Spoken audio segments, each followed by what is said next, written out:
Assalamualaikum warahmatullahi wabarakatuh. Selamat pagi semuanya. Oke, saya akan melanjutkan materi tentang otonomi daerah. Apa itu otonomi daerah?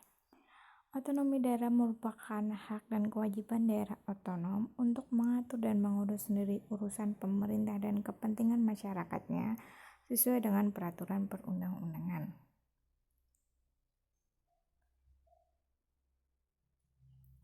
Tadi adalah otonomi daerah. Sekarang saya bertanya, apa yang dimaksud dengan daerah otonom? Daerah otonom merupakan kesatuan masyarakat hukum yang mempunyai batas wilayah yang berwenang mengatur dan mengurus urusan pemerintahan dan kepentingan masyarakat setempat. Menurut Prakarsa sendiri, berdasarkan aspirasi masyarakat dalam sistem negara kesatuan Republik Indonesia. Jadi tadi ada otonomi daerah dan sekarang adalah daerah otonom.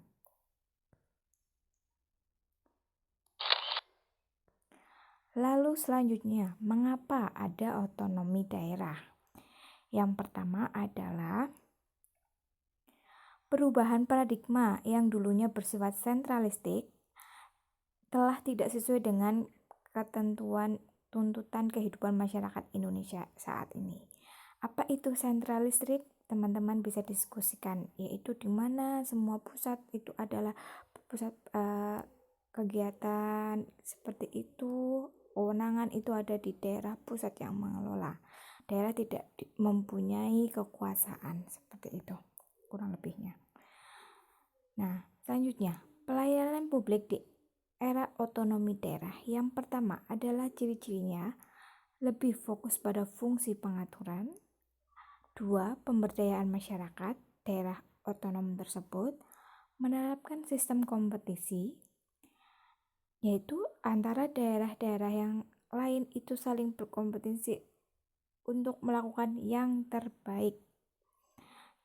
Keempat, pencapaian visi dan misi tujuan sasaran. Kelima, mengutamakan yang diinginkan oleh masyarakat, dan yang terakhir adalah mengutamakan desentralisasi dalam pelaksanaan.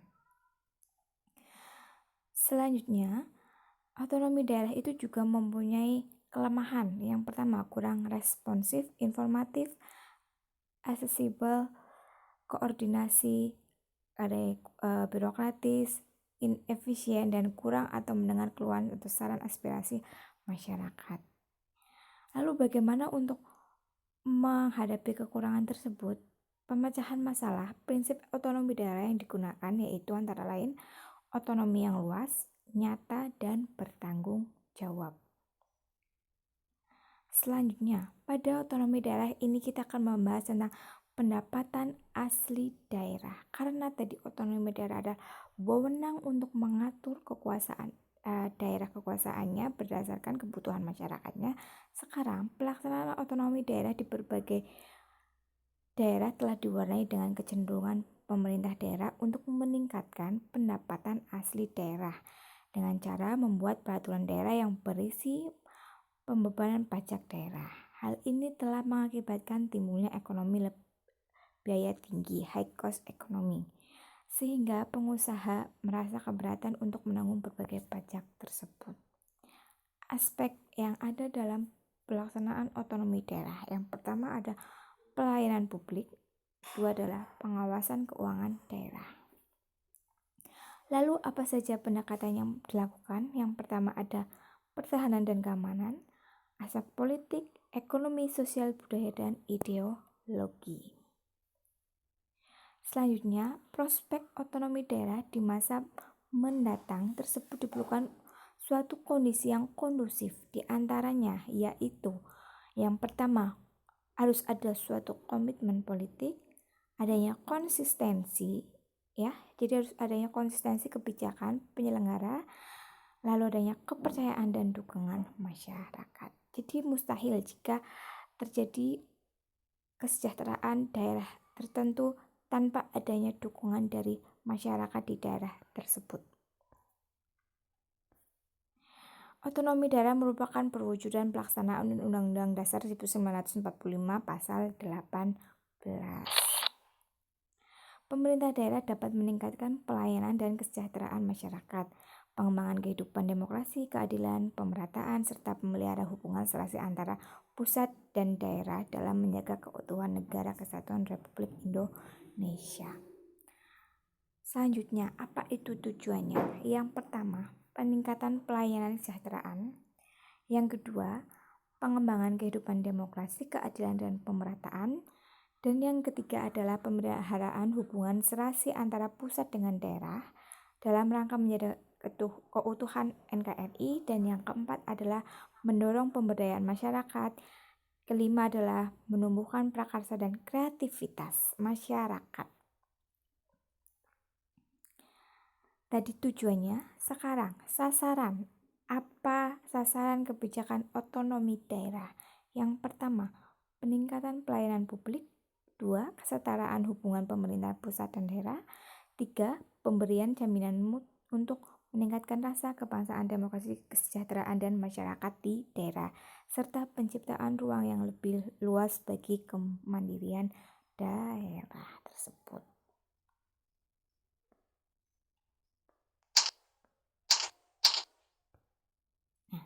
Selanjutnya, pemerintahan atau kekuasaan sentralistik tidak sesuai dengan tuntutan masyarakat saat ini. Ini yang menjadi adanya perubahan aturan sehingga adanya aturan apa teman-teman, yaitu asas desentralisasi, bukan hanya sentralisasi. Yang pertama, dalam sistem kekuasaan pemerintahan sentralistik, kekuasaan sepenuhnya diatur oleh pusat, sehingga pemerintah daerah menjadi sangat tergantung pada pemerintah pusat. Ya, ini dulu sebelum adanya peraturan tentang ODA. Yang kedua, wilayah Indonesia sangat yang dihadapi masyarakat tiap daerah itu sangat heterogen. Yang ketiga, kebutuhan masyarakat tiap daerah berbeda sehingga harus sesuai dengan permasalahan masing-masing daerahnya. Lalu bagaimana pelaksanaannya? Ini adalah dasar hukumnya yang sudah diperbarui ya teman-teman.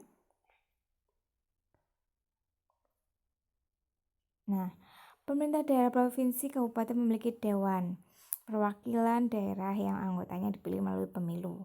Lalu ada gubernur, bupati, wali kota masing-masing sebagai kepala pemerintah daerah provinsi, kabupaten, dan kota yang dipilih secara demokratis juga. Selanjutnya, turun ke bawah itu ada pemerintah daerah menyalakan otonomi seluas-luasnya kecuali urusan pemerintah yang oleh undang-undang ditentukan sebagai urusan pemerintah pusat. Selanjutnya, Pemda berhak menerapkan peraturan daerah dan peraturan lain untuk melaksanakan otonomi dan tugas pembantuan. Selanjutnya, susunan dan tata cara penyelenggaraan pemerintah daerah diatur dalam undang-undang. Itu adalah susunan penyelenggaraan otonomi daerah. Sekarang selanjutnya, daerah otonom. Tadi sudah dijelaskan daerah otonom itu apa? Daerah otonom itu dibagi atas provinsi, kabupaten, dan kota. Pembentukan daerah otonom harus memenuhi syarat administrasi, teknis, dan fisik wilayah. Pembentukan daerah otonom harus mempertimbangkan faktor antara lain potensi, luas, kependudukan, sosial politik, sosial budaya, hankam, dan faktor lainnya memungkinkan terselenggaranya otonomi daerah. Lalu, asas penyelenggaraan pemerintah. Ada apa saja? Kepastian hukum, kepentingan umum, keterbukaan, proporsionalitas, akuntabilitas, efisiensi, dan efektivitas. Nah, di sini kalian teman-teman mempunyai tugas untuk menjabarkan ketujuh asas penyelenggaraan pemerintahan tersebut. Ini selanjutnya adalah asas penyelenggaraan Pemda. Yang pertama, desentralisasi, yaitu penyerahan wewenang pemerintahan oleh pemerintah pusat kepada daerah otonom untuk mengurus dan mengatur urusan pemerintah dalam sistem negara kesatuan Republik Indonesia sehingga pada akhirnya menjadi urusan pemerintah daerah. Dekonsentrasi yaitu apa teman-teman?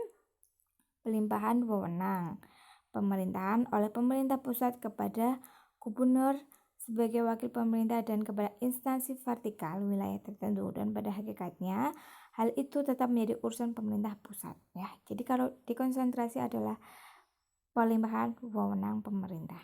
Yang ketiga, asas pembantuan, yaitu penugasan dari pusat ke daerah. Selanjutnya, kelima adalah asas pelaksanaan otonomi daerah. Otonomi luas ada, selanjutnya adalah otonomi nyata, otonomi bertanggung jawab, hak-hak dan kewajiban pemerintah daerah. Yang pertama ada hak mengatur mengurus sendiri pemerintahan, memilih pemimpin daerah, mengelola aparatur daerah, memungut pajak daerah, mendapatkan bagi hasil pengelola sumber daya alam dan lainnya yang ada di daerah tersebut, mendapatkan sumber pendapatan lain yang sah, mendapatkan hak lainnya yang diatur dalam perundang-undangan. Lalu, tadi mempunyai hak, sekarang mempunyai kewajiban, di mana kewajiban otonomi daerah adalah melindungi, meningkatkan kehidupan demokrasi, mengembangkan kualitas, lalu mewujudkan keadilan dan pemerataan, peningkatan pelayanan dan pendidikan, penyediaan fasilitas kesehatan, dan lain sebagainya.